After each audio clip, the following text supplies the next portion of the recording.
les rendez-vous d'une campagne agricole. Pensé et réalisé par Écosystème en association avec Frédéric Thomas. L'actualité de l'agriculture de régénération des sols, des analyses en profondeur de sujets agronomiques et techniques, le tout en compagnie d'un invité expert spécialiste, en partenariat avec l'Allemand Plant Care.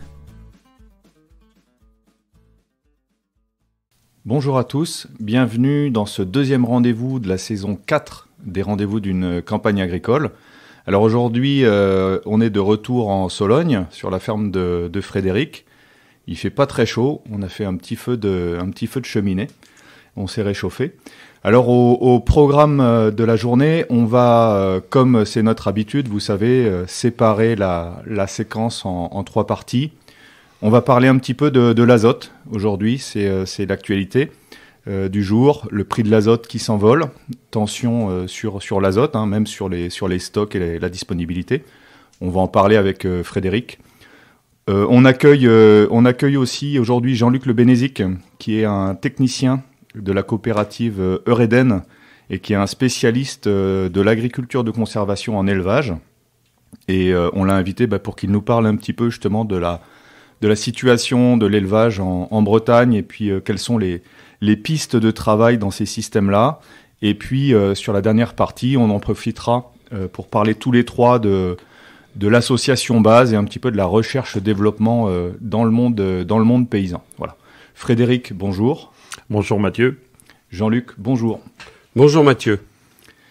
Alors Frédéric, on va commencer avec cette actualité. Le prix de l'azote a explosé, il a doublé par rapport à l'année dernière. Donc c'est la conjoncture mondiale qui fait que suite à la crise du Covid, le ralentissement puis le redémarrage en trombe de l'activité économique et de l'activité humaine sur toute la planète a fait exploser les cours de l'énergie. Qu'est-ce que ça t'inspire comme situation ? Disons qu'aujourd'hui, on a plus que doublé. On est pratiquement triplé. Dans certains lieux, on n'est pas sûr d'avoir de l'azote pour tout le monde au printemps. Tout le monde n'est pas couvert. On n'a pas d'assurance de couverture totale. Donc, il y a quand même énormément d'inquiétudes là-dessus.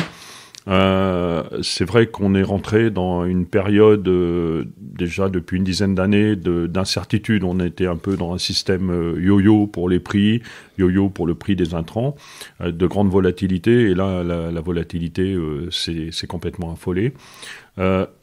Si on fait un calcul très simple pour des céréales classiques où on va porter entre 180 et 200 unités d'azote, on était sur de la solution à peu près à 120 € de l'hectare, le coût fertilisation l'année dernière. Donc ce qui faisait un coût moyen à la tonne pour 80 quintaux d'environ 15 € tonne azote. Aujourd'hui, si on reste sur la même solution, on est pratiquement passé à 400 € de l'hectare. Et donc ce qui nous amène à un coût de production tonne azote de 50 €. Donc ça veut dire que si on vend la céréale aujourd'hui et qu'on veut garder pratiquement la même marge, il faut la vendre 50 € de plus à condition qu'on arrive à faire 80 quintaux avec la même quantité d'azote. Si on rajoute à cela l'envolée des prix de l'énergie et d'autres intrants, aujourd'hui, si on veut être réaliste, il faut projeter de vendre au moins les céréales 70 € de plus à la tonne pour arriver à être égal par rapport au prix, au coût de production de l'année dernière. Simplement, si on rentre la partie fuel et si on rentre la partie azote dans le système. Déjà, pour l'agriculteur, quel que soit son système et quelle que soit sa situation, des pistes de réflexion à court terme pour pouvoir réagir à la situation. Évidemment, la première piste va être de s'orienter légumineuse pour la saison qui vient. Alors, il y a deux voies potentielles. La première, c'est de transférer des céréales de printemps qui pourraient être de l'orge, qui pourraient être éventuellement du maïs, qui pourraient être du tournesol, en culture de légumineuses de printemps. Ce qui fait qu'en fait, on va avoir un bénéfice d'une fertilisation azotée. Et bon, la fertilisation azotée est généralement un peu plus faible sur une culture de printemps, mais on peut opter pour une économie de coût azote d'environ 300 €. En plus, si par exemple on remplace donc une culture d'orge de printemps, qu'on va la remplacer par une févrole de printemps ou des pois, on aura la possibilité assez facile derrière de mettre un colza et d'avoir un bénéfice azote qui va se répercuter sur la culture suivante, qu'on peut encore afficher à 150-200 €. Donc on va rapidement aller chercher un avantage entre, on va dire, 300 et 500 € de bénéfices azote sur l'enchaînement culturel, et qu'on va pouvoir mettre au profit de la légumineuse, auquel on peut associer une prime légumineuse. Et donc, on voit bien qu'on a intérêt à réfléchir à modifier légèrement sa rotation, voire de manière un petit peu intensive, pour, je vais pas dire profiter de la situation, mais pas, en tout cas, pas la subir. Il y a un deuxième point sur cette histoire de légumineuses. C'est aussi un sujet que tu as à cœur. On est rentré dans une période de multirésistance des adventices aux herbicides. Comment est-ce qu'on peut concilier justement cette agilité qu'on peut avoir de bousculer un petit peu la rotation, notamment je pense à des systèmes un petit peu compliqués sur des rotations courtes, très céréales, très orientées hiver, où on a des problèmes de raigrats résistants, de vulpins résistants. Comment est-ce que agronomiquement on peut profiter de cette situation, même sur un an, pour pouvoir tirer des cartouches, j'ai envie de dire, de gestion de salissement supplémentaire? Disons qu'à partir du moment où on rentre dans une rotation beaucoup plus printemps, dicote, qu'on peut enchaîner, par exemple, pois, colza, févrole, colza, on va se retrouver dans un enchaînement 2 par 2, où là, on va vraiment avoir deux enchaînements, un double enchaînement très anti-graminé d'automne, et ce qui va permettre de vraiment reprendre la main sur du salissement style graminé, et donc d'avoir des bénéfices qui vont être assez intéressants sur la culture et les deux cultures qui vont suivre. On aura encore plus d'économies que les chiffres que j'ai donnés sur l'azote. À partir du moment où on est cohérent sur la partie fertilité, généralement ça va s'enchaîner sur la partie salissement. Dans beaucoup de secteurs aussi, on a beaucoup de céréales d'automne. C'est également un moyen de diminuer la quantité de paille avec des C/N élevés qui arrivent au sol, et de diminuer le C/N de l'alimentation du sol, qui aura un impact également sur les limaces, qui aura un impact éventuellement sur les campagnols. Donc en fait, ce changement-là va avoir encore plus d'impact positif qu'on l'imagine, et on pourrait dire que la situation force peut-être un petit peu la main à tester sans grand risque des orientations qui peuvent être à privilégier demain sur une exploitation céréalière conventionnelle. Merci. Autre question, quand on parle de légumineuses, alors j'imagine que tout à l'heure avec Jean-Luc on abordera la question des prairies et de l'autonomie en protéines, mais pour un céréalier, les légumineuses ce sont aussi les intercultures, les couverts végétaux. On en a parlé la dernière fois quand on parlait de carbone. On sait que les deux cycles sont liés, le carbone et l'azote. Qu'est-ce qu'on peut attendre en fait de la pratique des couverts sur la fertilisation à court terme? Au niveau des couverts, on va avoir 2 points par rapport à cette crise de l'azote. Le premier point, ça va être... avant de regarder la quantité d'azote qu'on va rentrer, ça va être le côté opportuniste. Toutes les personnes qui ont aujourd'hui des couverts qui sont bien installés avec une quantité de légumineuses assez conséquente dans les couverts, on peut même se poser la question d'attendre de voir comment l'hiver fonctionne et voir éventuellement un désherbage antigraminé. et de laisser courir ces couverts et d'en profiter comme une culture, puisqu'ils sont déjà installés. Et là, on voit bien que une pratique de bonne installation des couverts avec des champs qui sont bien semés, bien organisés, eh bien, peut permettre de jouer l'opportuniste. Et là, on a une situation exceptionnelle pour en profiter. Encore faut-il avoir des couverts installés. La deuxième chose, c'est que quand on regarde la quantité d'azote qu'on peut rentrer avec des couverts végétaux, déjà on va conserver l'azote qui nous échappe, mais rentrer 50, 60 unités d'azote avec un couvert, avec une petite base légumineuse, ça se fait assez rapidement. Tous les calculs que l'on a fait depuis une quinzaine d'années montrent qu'on arrive assez facilement à aller chercher une centaine d'unités d'azote, et sur des couverts qu'on laisse courir au printemps, on peut arriver à rentrer 150, voire jusqu'à 250 unités d'azote devant un maïs. Il suffit de faire une petite multiplication simple, on compte l'unité d'azote à 2 euros, valeur aujourd'hui, eh bien 200 unités d'azote à 2 euros, c'est 400 euros de bonus pour le couvert végétal. C'est bien entendu pas de l'azote qui sera entièrement disponible sur la culture suivante, mais c'est de l'azote qui va être redistribué progressivement dans la rotation, et c'est une future économie d'azote qu'on est en train de se constituer. Et cela, c'est valable cette année. Mais on n'a aucune connaissance des cours l'année prochaine ou l'année d'après. Et comme on n'a aucune connaissance, autant être le plus habile possible et de capitaliser le maximum possible. Autre chose aussi, quand on parle d'azote, on a parlé donc de mettre des légumineuses dans la rotation. On est dans le court terme. On a parlé de couverts végétaux. Et il y a une partie d'opportunisme ou de court terme. Il y a aussi un sujet sur lequel tu insistes souvent, qui est l'auto-fertilité des sols. On sait que dans le sol, le carbone et l'azote sont liés. Alors on a beaucoup parlé du carbone la dernière fois, mais on sait que à chaque fois qu'on va avoir 10 carbones, globalement, on va avoir un azote qui doit se lier.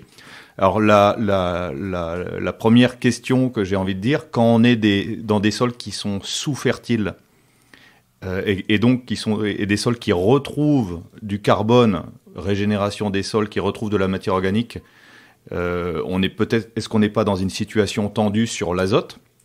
La première. Et puis deuxièmement, quand on a capitalisé, qu'on a 10, 15, 20 ans de recul et qu'on dispose d'un taux de matière organique, d'un stock et puis d'une organisation de sol et d'une activité biologique performante, j'imagine qu'on doit pouvoir aussi compter dessus. Effectivement, la question carbone-azote,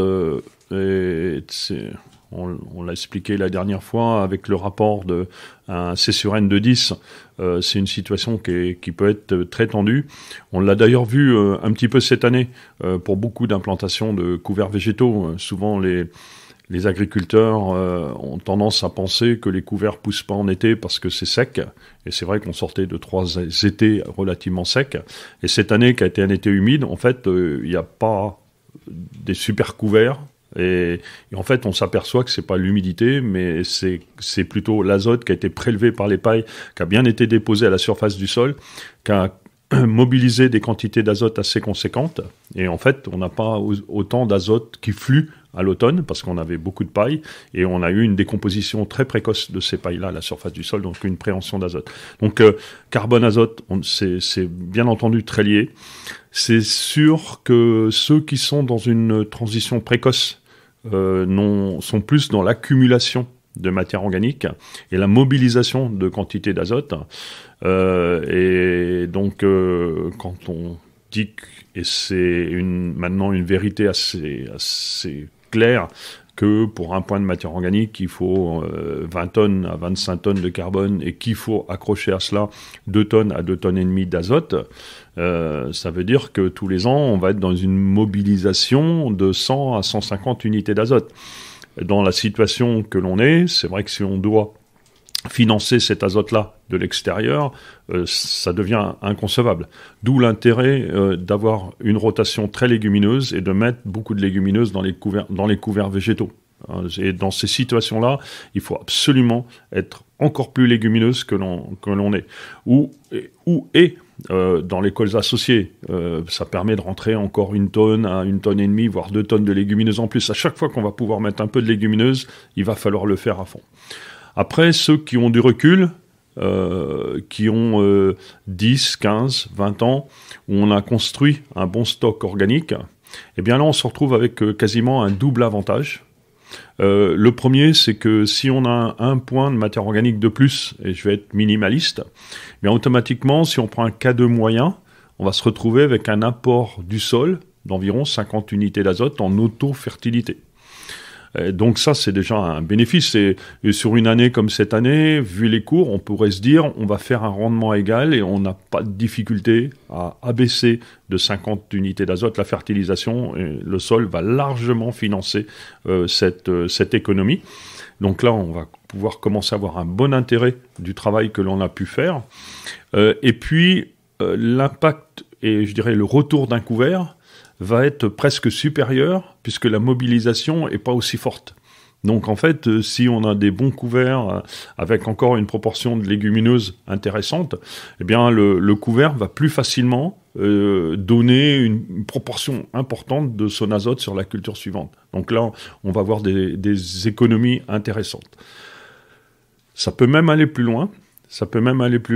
C'est qu'à partir du moment où on a une meilleure gestion de l'eau, parce qu'il y a une relation azote et eau, ça veut dire que on va bénéficier d'une amélioration de la minéralisation et des flux quand on va arriver au printemps et en début d'été. Et donc le sol va beaucoup mieux accompagner les cultures. Donc la quantité d'azote nécessaire pour arriver à accompagner la culture, azote apporté par l'agriculteur, va encore diminuer parce qu'on assiste à une meilleure gestion de l'eau.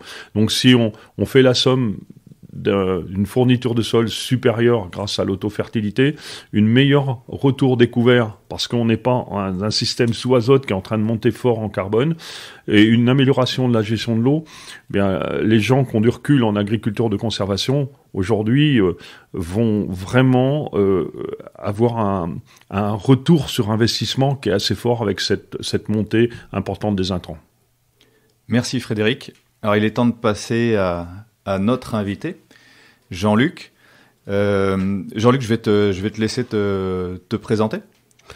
Donc, Jean-Luc Le Bénézic, ça fait déjà presque 40 ans que je suis sur l'agriculture en accompagnement principalement des agriculteurs sur, une région élevage, sur la Bretagne. Et ça fait à peu près 25 ans que je m'intéresse vraiment de près à l'agriculture dite de conservation et l'accompagnement aussi de collègues agriculteurs dans ce périple, on va dire, ou cette évolution. Aujourd'hui, ce qui m'anime beaucoup dans ce métier, c'est toujours ce travail en collaboration avec mes collègues agriculteurs, éleveurs, et aussi mes collègues techniciens au sein de la coopérative, mais même autrement. Depuis 6 ans maintenant, je m'occupe plus largement d'agroécologie, une transition vers des alternatives à la chimie, que ce soit dans le domaine phytosanitaire, fertilisant, et c'est relativement intéressant puisque il y a quand même des ponts qu'on a déjà, travaillés par l'approche agroécologique de l'agriculture de conservation. Donc aujourd'hui, mon travail avec les jeunes avec qui je suis dans l'équipe, c'est d'accompagner nos agriculteurs éleveurs dans leur système de culture et plus particulièrement aussi sur leur système fourrager. Pourquoi ? Parce que parmi les agriculteurs avec qui on travaille, eh bien 90 à 95% sont des éleveurs. Donc soit éleveurs laitiers, soit éleveurs porcins ou des volaillers. À côté de ça, on a des filières comme le légume qui sont hyper importantes sur la Bretagne, mais aussi pommes de terre et tout ça. Et donc, c'est super intéressant de pouvoir les accompagner sur une approche globale d'exploitation, à savoir les productions animales liées au système de culture. Et ça, c'est relativement important et c'est une demande qui est de plus en plus prégnante de la part des agriculteurs puisqu'ils souhaitent être accompagnés globalement sur l'ensemble de leur activité dans leur exploitation. Merci Jean-Luc. Alors avant de te poser des questions un petit peu techniques et stratégiques sur l'élevage, j'ai envie de poser la question à l'homme de coopérative et donc l'homme de filière que tu es. Un petit peu qu'est-ce que ça te suggère quand tu entends Frédéric dire aux céréaliers, en gros, de dire c'est pas compliqué, on va abandonner, changer vos rotations, on va réduire la part de blé et puis on va partir sur des légumineuses. Est-ce que les filières sont prêtes? Est-ce que la demande est là? Et voilà, comment est-ce qu'on peut intégrer un petit peu ces stratégies agronomiques à l'échelle de la ferme, à l'échelle de filières, alors régionales ou nationales? Ouais, c'est vrai que à chaque fois qu'on a un système qui est posé, c'est relativement long de pouvoir le changer. Force est de constater qu'aujourd'hui, avec la flambée des matières premières en général, et plus particulièrement l'impact, comme le dit Frédéric, sur l'azote, mais aussi tous les autres éléments fertilisants, et aussi l'approvisionnement aussi des exploitations, notamment avec les concentrés de production. Et je dirais le courant, tout se croise, le courant non-OGM, le courant autonomie protéique. Il faut qu'on se rappelle aussi le sens de l'histoire. Il y a eu, en 2008, par exemple, ce même chamboulement, quelque part. Et force est de constater qu'il faut qu'on se nourrisse aussi des erreurs que l'on a faites à l'époque, à savoir à chasser la protéine vraiment coûte que coûte. J'ai vu aussi des éleveurs se mettre en difficulté sur la partie énergie. Ça, c'est très important de pouvoir aussi regarder globalement les choses. Et c'est pour ça que le travail au niveau des rotations, et comme tu l'as dit aussi, Frédéric, le travail sur l'interculture, qu'elle soit à destination des animaux, qu'elle soit à destination de la future culture que l'on va implanter, c'est super, super important. Et aujourd'hui, pour moi, c'est l'axe majeur dans lequel on doit progresser. Et qui plus est, dans une zone d'élevage où, quand on a des animaux, on a des effluents d'élevage. Et je dirais même, c'est un mot impropre de pouvoir en parler comme ça. Ce sont d'abord des engrais de ferme. C'est la richesse de l'exploitant. Je vais te reposer la question, parce que là, en fait, on est déjà parti dans l'agronomie et j'ai envie de t'emmener là-dessus, mais dans une deuxième partie. Au niveau des filières, donc au niveau de la stratégie, qu'est-ce qui se passerait aujourd'hui si l'ensemble des agriculteurs écoutaient Frédéric et qu'on remplaçait, ne serait-ce que 10% de la sole blé par du pois, de la févrole, du soja, des mélanges protéagineux. En fait, est-ce que les filières sont prêtes? Est-ce qu'il n'y a pas un danger au niveau stratégique d'avoir des saturations de filières, de se retrouver avec des volumes de pois ou de févrole inutilisables, stockés voilà. Ça doit être progressif. Je prends par exemple au niveau de Reden, on prend un axe beaucoup plus protéagineux côté févrole, par exemple, où on souhaite développer cette culture, mais progressivement, on ne peut pas passer de rien, ou pratiquement rien, à 10 000 hectares, quoi. C'est pas concevable. C'est pas concevable, ne serait-ce que pour adapter, je dirais, les rations des différentes productions, qu'elles soient porcines, volailles, voire même laitières. Il faut qu'on puisse monter doucement, mais sagement, en puissance, à la fois en superficie, et aussi pouvoir construire des formulations qui soient complètement adaptées aussi, je dirais, à la cible production animale donnée, quoi. Alors ça, c'est un autre sujet, j'y reviendrai aussi, qui est un sujet qui te tient à cœur, qui est la valorisation des fourrages, avant de parler d'autonomie protéique. On y reviendra. La question aussi, par rapport à ce qu'a dit Frédéric, ça m'intéresse d'avoir ton avis, parce que tu travailles dans des systèmes qui sont complètement différents. On sait qu'un céréalier va pouvoir avoir beaucoup plus d'agilité, à condition qu'il trouve quelqu'un pour collecter ce qu'il produit. On peut changer de culture d'une année à l'autre, s'adapter extrêmement vite, comme on l'a entendu tout à l'heure, à une augmentation, par exemple, du coût de l'azote. Dans un système d'élevage, tu me l'as répété tout à l'heure, une situation de yo-yo et de changement de tactique et de stratégie, en fait, d'une année à l'autre, est extrêmement dangereuse. Oui, effectivement.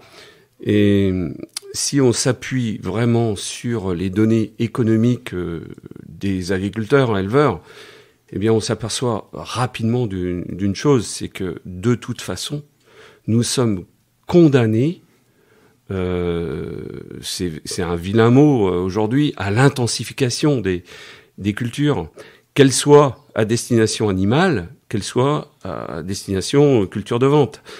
Puisque aujourd'hui, force est de constater que les résiliences des exploitations, eh bien, tiennent compte de l'intensification qu'on y met.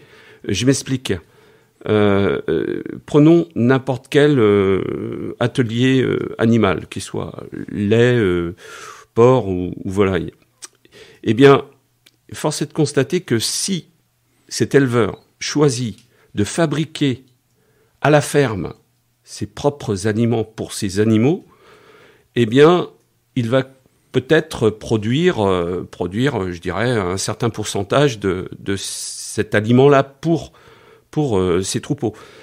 Mais à côté de ça, il faut qu'il ait à peu près, je dirais, ou même complètement, le même raisonnement que celui que vient de donner Frédéric, à savoir intensifier aussi, avoir la casquette grande culture céréalier pour ses cultures de vente et avoir sa casquette éleveur pour le troupeau à nourrir. Donc on est condamné, enfin, je le pense vraiment, à cette forme d'intensification à l'hectare quelque part.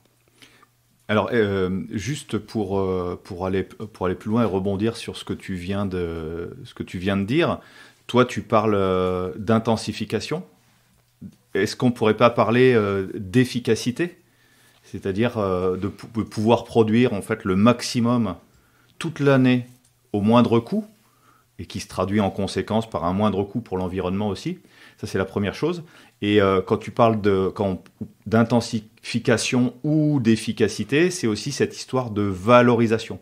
Donc la question que j'ai envie de te poser maintenant, c'est dans la même situation qu'est une augmentation du coût de l'énergie, et donc là, ça va être aussi une augmentation du coût de l'alimentation animale. Alors peut-être que derrière, et sûrement derrière, il y aura une augmentation du prix du lait, du prix de la viande, du prix des œufs, etc. Mais en attendant, là, les éleveurs vont aussi devoir faire face à des charges très importantes. Quels sont pour toi les différents leviers d'action dans ces systèmes-là, qui sont des systèmes un petit peu plus au long cours ou un peu plus long terme que les systèmes céréaliers ? Pour moi, la grosse différence entre des systèmes céréaliers purs et un mix élevage et culture, c'est peut-être un critère qu'on a peut-être sous-dimensionné depuis quelque temps, mais pour moi, le critère main-d'œuvre est peut-être le premier critère à considérer. C'est-à-dire que on ne peut pas être au cul de ces vaches ou de ces cochons et être en même temps sur ces cultures. Moi, j'ai remarqué que dans la typologie de mes collègues agriculteurs-éleveurs, il y a ceux qui sont fortement éleveurs et ceux qui sont fortement cultivateurs. Et il arrive un moment où si on tire de trop sur l'élastique, ça casse. C'est-à-dire, on ne peut pas non plus vouloir qu'une personne fasse toujours 16 heures de travail par jour. Et il y a aussi ce critère-là qui, pour moi, est très, très, très important. Donc, la délégation de travaux, c'est vraiment un critère super important. Ça, c'est le premier point. Le deuxième point, par rapport à la question, c'est que, en fin de compte, on ne peut pas non plus empiler à la fois des hectares, à la fois un nombre de têtes d'animaux. Je reviens toujours à la même chose. Il faut bien sûr avoir un revenu décent à l'UTH, mais il faut aussi avoir, je dirais, toute raison gardée, une somme de travail qui ne peut pas excéder, je dirais, 12 heures par jour, c'est-à-dire une demi-journée louable, on va dire. Merci Jean-Luc. Pour terminer aussi, autre question, enfin c'est pas un autre sujet, on est toujours dans la même chose. Je sais que ça te tient beaucoup à cœur, donc tu es un spécialiste, j'ai envie de dire, de la nutrition animale, et je pense que tu es un des meilleurs spécialistes de la nutrition animale combinée à l'agronomie. Et je pense que c'est quand tu parles d'agroécologie, c'est ça, c'est le système sol-plante-animal. Et pour terminer, comme tout à l'heure Frédéric parlait de fertilité et de recul, comment est-ce que tu vois dans un système d'élevage aujourd'hui les contraintes qui pèsent sur les sols et les moyens d'en sortir pour avoir un système vertueux, justement, qui capitalise et qui permette d'avoir un système durable? Je dirais, dans tous les entretiens, les suivis avec les collègues agriculteurs, éleveurs, je me rends compte quand même d'une chose, c'est que nous avons une des plus belles richesses en élevage, que sont les engrais de ferme. C'est vraiment de l'or pour les sols, la matière organique, la réserve de fertilité, voilà. Mais on a aussi tous les écueils. On a tous les écueils. Quand je parle des écueils, c'est les charges et les poids qu'on fait subir à nos sols avec ces tonalisiers de 28 mètres cubes, ces charges à l'essieu, quand on calcule tout, qui sont entre 15 et 20 tonnes. C'est-à-dire, en fin de compte, on est en train de détruire toute la fertilité ou d'annihiler tout ce qu'on y met dans les sols en compactant ces sols, quoi. Donc, je pense vraiment que durant les 5-10 prochaines années, il faut à tout prix que l'on réduise les charges que l'on fasse subir à nos sols, puisqu'on ne pourra pas capitaliser sur cette vie du sol si on fait tout pour la limiter quelque part. Donc ça, c'est super important. Et un deuxième écueil que je vois aussi, c'est que on oublie de recharger nos sols en calcium et magnésium. Et ça, j'ai toujours retenu un des préceptes de nos anciens. Fumer sans choler, c'est se ruiner sans y penser. Et déjà à l'époque, avant la chimie, nos anciens savaient que ces deux choses-là allaient de pair. Et si on voulait vraiment garder de la fertilité, amener de la fertilité dans nos sols, il fallait déjà qu'on commence par bien les nourrir organiquement, mais aussi de manière calcique et magnésienne. C'est-à-dire que plus si en plus vous êtes sur des roches-mères, je dirais acides, parce que là c'est vraiment important. Et si je peux me permettre, là aussi, ces cholages triennaux dont on entend parler depuis des lustres, il faut qu'on adapte aussi la voilure. Il faut qu'on puisse aussi fractionner, comme on le fait avec l'azote, comme on le fait peut-être avec la potasse et tout ça, fractionner ces apports de calcium et magnésium. Merci Jean-Luc. Je vais me permettre de réagir par rapport à ce que tu dis. Je suis bien sûr entièrement d'accord sur plein de points. Le premier, c'est que en élevage, il y a une amélioration phénoménale à faire au niveau de la gestion des effluents d'élevage. Et ce changement peut déjà se faire en changeant le nom. C'est les meilleurs engrais que l'on peut avoir. Faire évoluer aussi des fois simplement leur gestion. Ceux qui me connaissent savent que je suis pas un fan du compostage et faire du compostage, c'est priver le sol d'énergie fermentescible. Et donc ça peut être hyper dangereux, sachant que on peut faire un grand parallèle entre les céréaliers et les éleveurs. Nous, on parle de rapport C sur N pour nourrir nos sols. Vous, en élevage, vous parlez d'UF et PDI, mais on est sur les mêmes concepts. Et nourrir un sol et nourrir des animaux, c'est les mêmes approches. Alors, ça peut être normalement un peu plus simple à expliquer à des éleveurs qu'à des céréaliers, mais force est de constater qu'ils sont tellement pris par l'élevage qu'ils oublient de nourrir correctement leur sol. Par contre, c'est la qualité de leur sol et la bonne gestion de sol qui fournira un bon aliment en quantité et de manière plus continue. Donc, ils ont intérêt aussi à soigner la qualité de leur sol. On retrouve aussi là toute la cohérence de l'agriculture de conservation. Parce qu'on va retrouver de la portance, on va trouver des rotations qui vont permettre aussi de dispatcher les effluents d'élevage. Vous voyez, moi, je fais le lapsus, les engrais de ferme, de manière un peu moins volumineuse, parce que s'il faut diminuer le cholage et le mettre plus régulièrement, il faut également éviter d'être sur 40 tonnes de fumier ou d'être 50 mètres cubes de lisier. Et il faut être de manière un peu plus parcimonieuse, mais l'écarter, parce qu'encore une fois, c'est l'aliment pour le sol. Et en fait, à travers des rotations, à travers une meilleure portance, on va pouvoir améliorer ça. Et l'intensification, je vais terminer là-dessus, l'intensification fourragère, parce qu'en fait, cette intensification va permettre de produire beaucoup plus de biomasse et qui peut être transférée au niveau de l'élevage, sachant que quand on a des vaches laitières qui demandent à être nourries avec de la qualité, on a toujours à côté éventuellement des broutards, on peut avoir des génisses, on peut avoir des vaches taries, on peut avoir d'autres animaux qui peuvent recevoir éventuellement des aliments un peu avec moins d'énergie. Mais en même temps, cette intensification va permettre de dégager des surfaces céréalières, des surfaces de culture de vente, qui peuvent permettre, des années comme cette année, de récupérer une très bonne marge sur la partie céréalière, qui va d'une certaine manière compenser l'augmentation que l'on va avoir dans les concentrés que l'on va acheter. Et donc, ça permet d'apporter de la résilience, une certaine forme d'équilibre sur une exploitation d'élevage. Alors, ok, ça joue beaucoup plus lentement, mais c'est pas parce que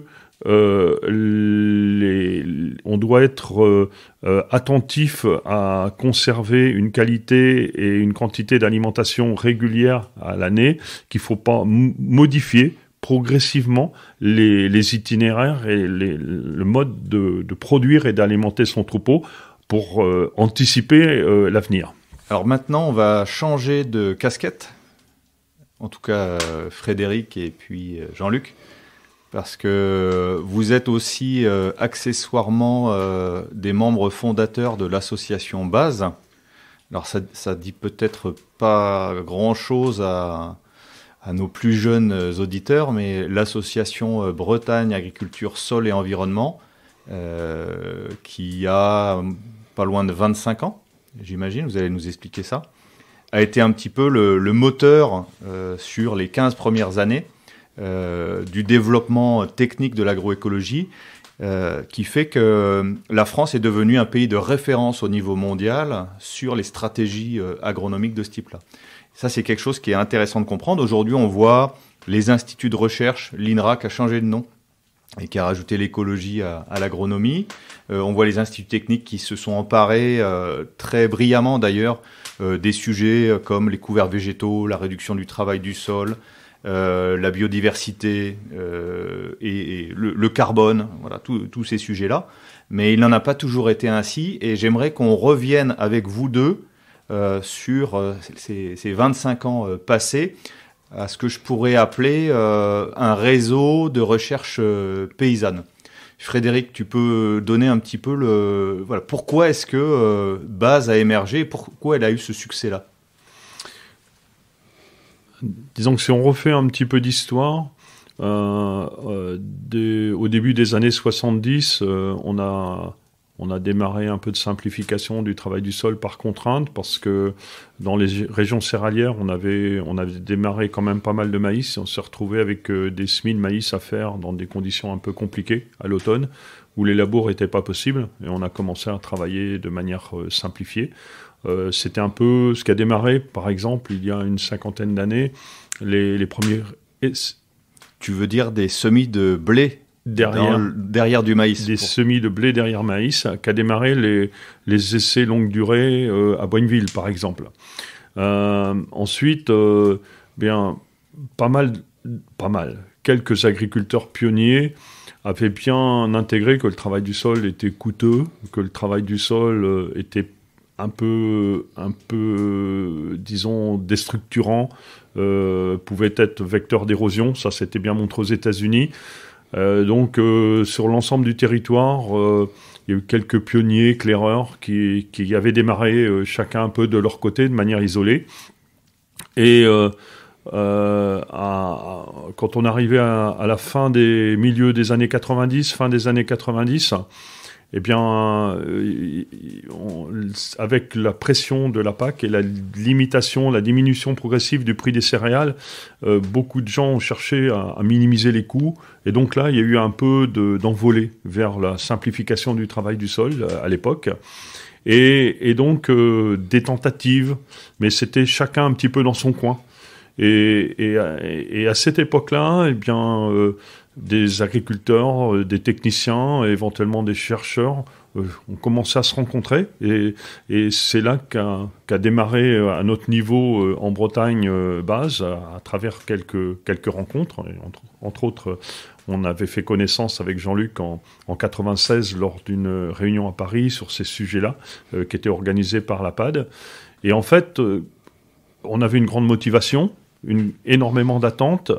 Et il y avait un peu une feuille blanche devant nous, et il a fallu pas grand-chose pour rassembler les gens, et tout le monde s'est précipité à apporter un petit peu sa contribution pour démarrer une forme de réseau d'échange.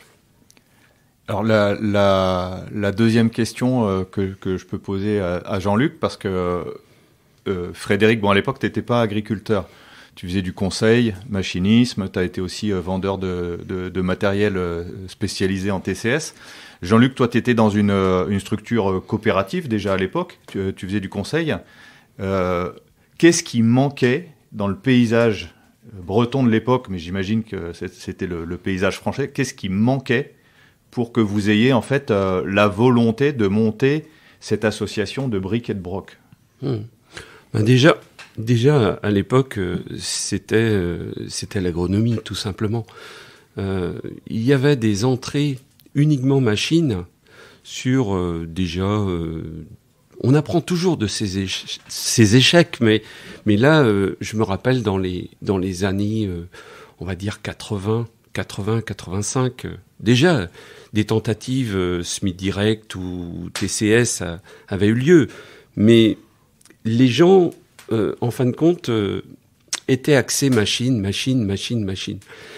Et force est de constater que, avec pas mal d'échecs, et quand nous sommes rencontrés avec Frédéric, j'ai une anecdote qui me restera tout le temps. C'est des agriculteurs qui étaient vraiment en phase d'échec avec des semelles de, on va dire, certains anciennes semelles de labour, mais des semelles superficielles de 5-10 cm avec des hivers très pluvieux, et donc des céréales à paille, blé en l'occurrence, qui étaient en train de crever, quasiment rendues à Pâques.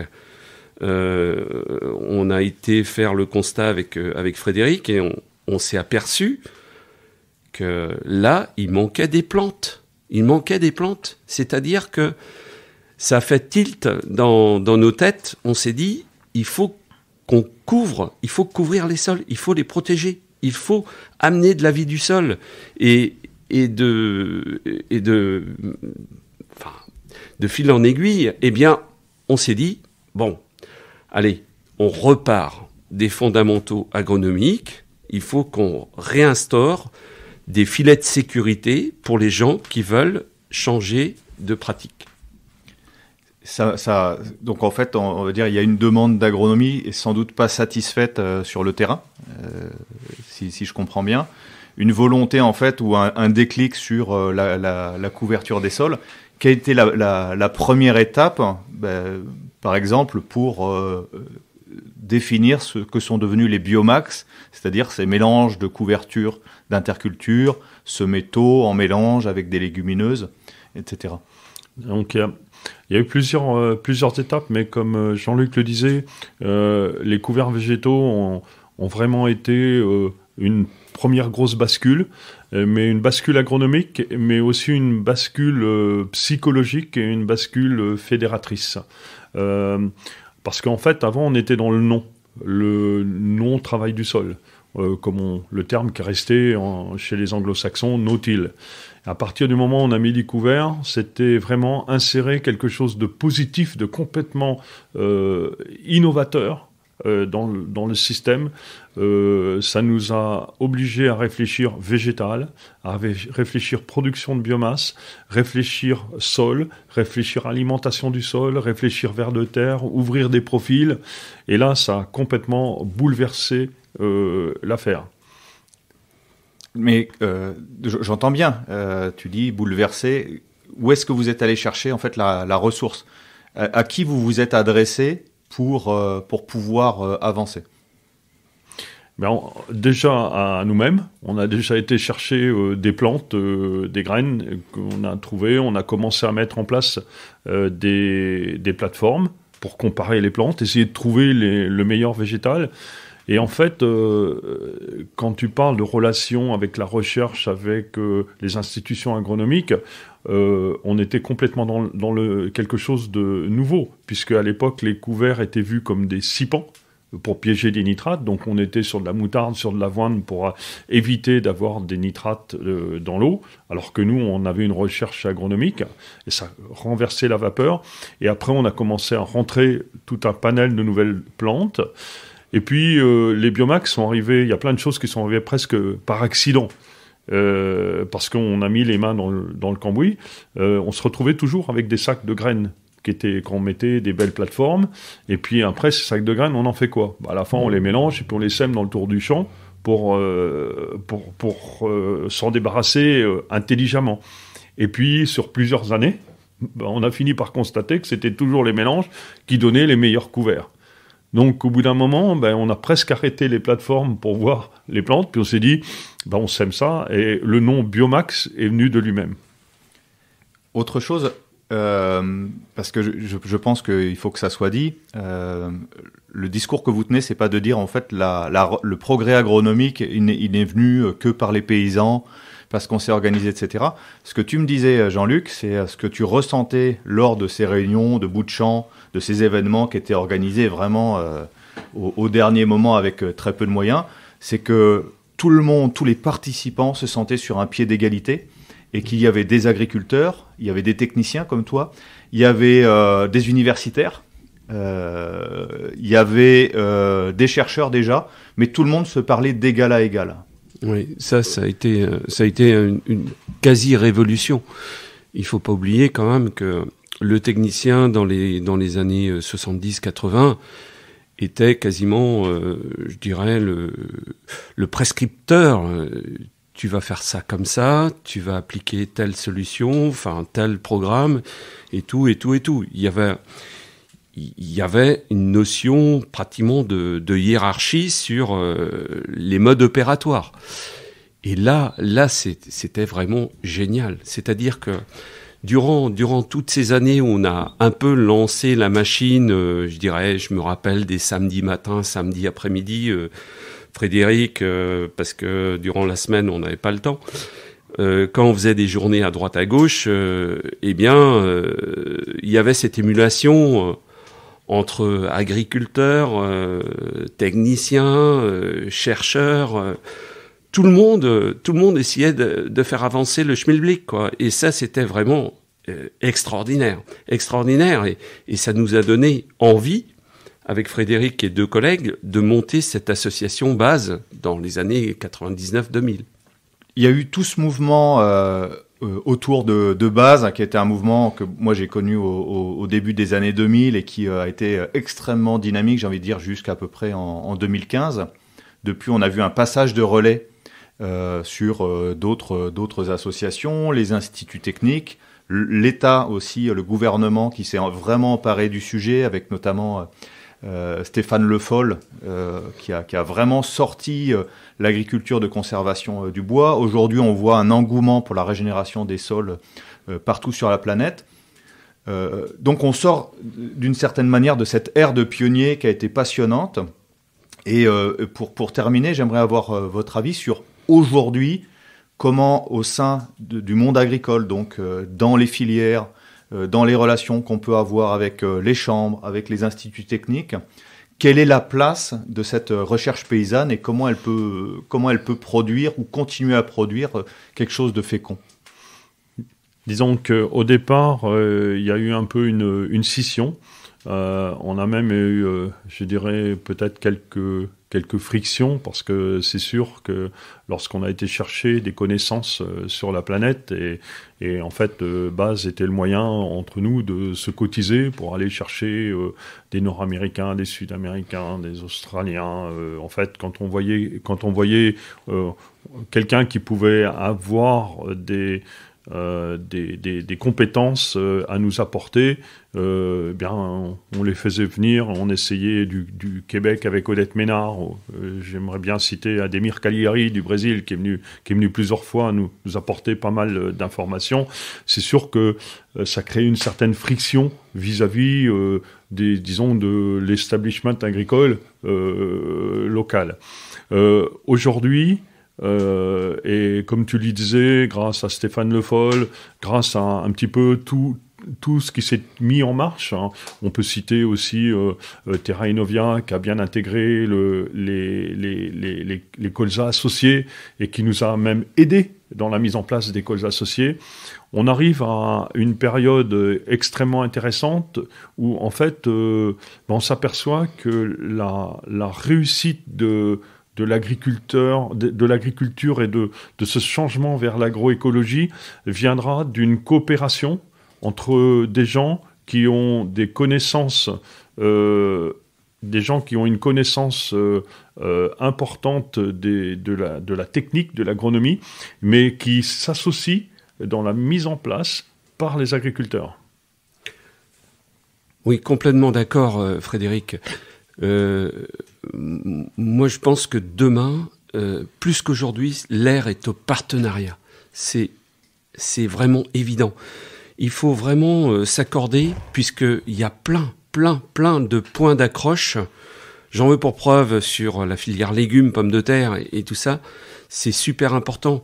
La prochaine que l'on va faire sur janvier, par exemple, eh bien, ça va être un retour d'expérience entre les Hauts-de-France, Bretagne, sur la filière légumes et pommes de terre.